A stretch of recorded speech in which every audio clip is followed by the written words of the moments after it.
कल लखीमपुर की जो घटना है उससे पूरा देश आंदोलित है। जो घटना घटी, सबने मीडिया के माध्यम से देखा कि किस प्रकार से किसानों के साथ बर्बरता की गई, गोलियां चलाई गई, गाड़ियां जलाई गई और गाड़ी चढ़ा दी गई। दरअसल में ये भारतीय जनता पार्टी की सोच रही है।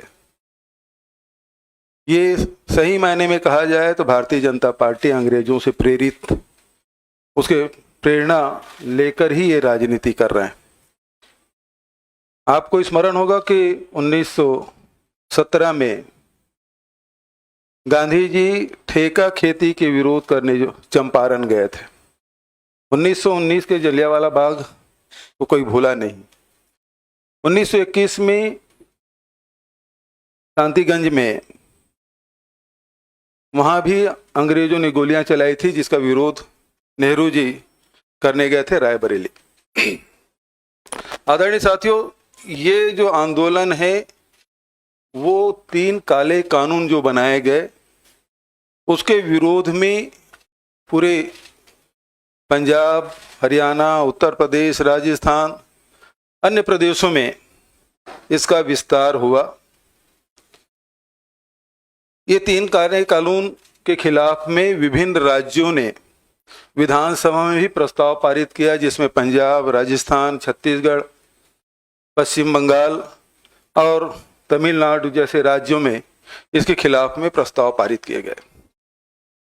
लेकिन इनकी हठधर्मिता आपने देखा कि किस प्रकार से ये बात कर रहे हैं। खासकर खट्टर साहब के बात, उन्होंने कहा कि किसान आंदोलनकारियों को लाठी भांजो, जेल जाओ, बड़े नेता बन जाओ। लखीमपुर में जो केंद्रीय गृह राज्य मंत्री हैं, उन्होंने कहा सुधर जाओ नहीं तो हम सुधार देंगे।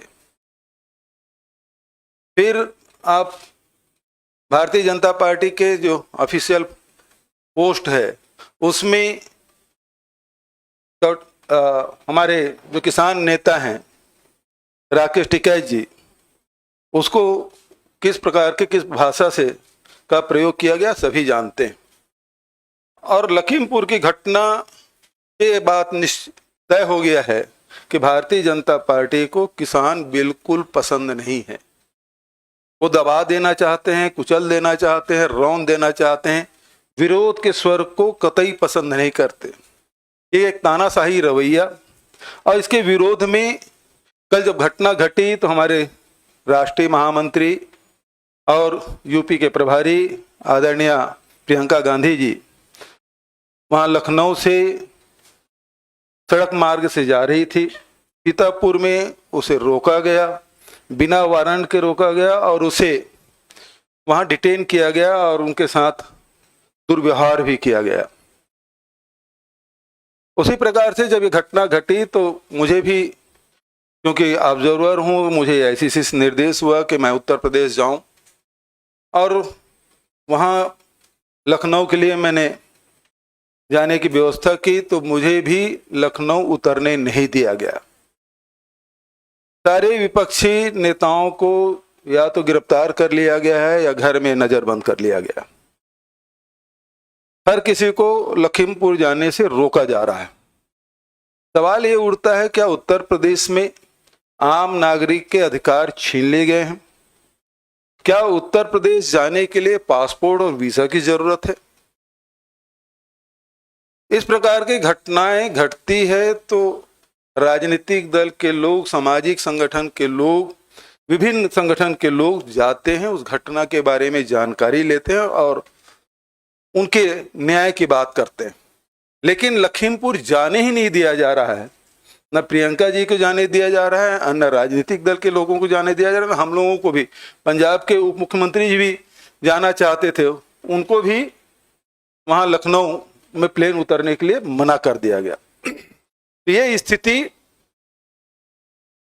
ये बताता है कि किसानों के खिलाफ किस कदर भारतीय जनता पार्टी किसानों के खिलाफ है और वो किसी भी विरोध को बर्दाश्त नहीं करना चाहते।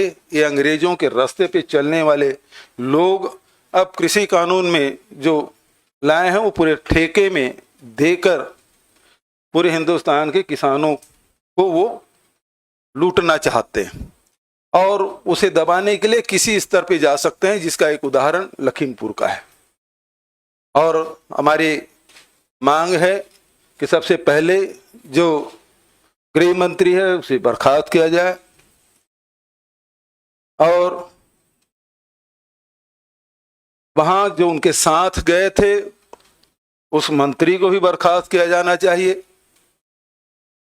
जो लोग आंदोलन कर रहे थे और उन्हें कुचलने की जो कोशिश की गई, उन सब की गिरफ्तारी होना चाहिए, क्योंकि ये साधारण घटना नहीं है बल्कि ये सीधा सीधा हत्या है और उस अपराध में, उस धारा में अपराध पंजीबद्ध करके कार्रवाई किया जाना चाहिए।